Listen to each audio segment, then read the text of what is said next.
The Hustler by Walter Tevis. It was not on my 25 books to read in 2025 list, but I kind of pushed it up in the priority list because I just really wanted to read it. I like reading books with movie adaptations, and I really like this movie, so I wanted to see how the book is. And first off, I will say the movie does closely follow the book. I would say 80 or 90% of the scenes and dialogue are ripped right out of the book, verbatim, no changes whatsoever. But there were also some issues I had with the book and some things from the film that I think were a little bit better. Like, for instance, one of them is that, like, the main girl in the movie, she goes with Eddie to Kentucky because he's going to play pool against this guy, and she goes with. In the novel, she does not. And that's significant because something happens to her in Kentucky in the end of the film. I think I like the way the movie does it a little bit more, though, just because, I don't know, it just felt like there was more of a conclusion to her story, and that she, as a character, affected Eddie, the main character in the book.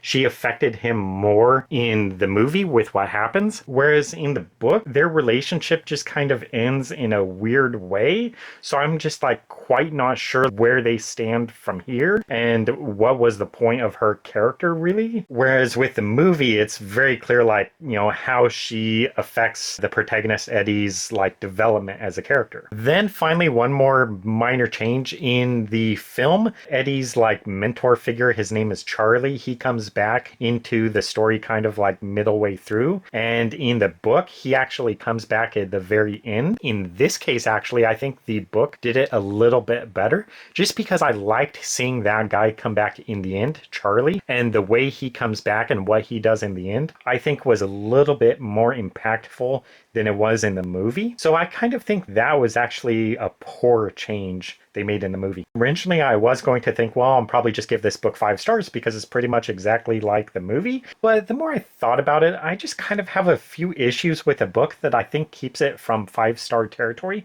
Most specifically, I didn't really like Eddie so much. Just his character and his personality, I just didn't really like him. And I didn't like his relationship with the main girl in the book. Her name is Sarah. He's really just mean to her and just disregards her feelings or whatever, and just kind of looks down at her and uses her. So because of all this, I think I will just give the book 4 stars. This is another case where I think the movie is a little bit superior to the book, but at the same time, I want to make sure the writer gets credit because the movie is like 90% verbatim with the book. So they really closely followed the book, except for like 3 or 4 instances. So I liked it very well. And I'm glad I read it. I will definitely read the next book, The Color of Money.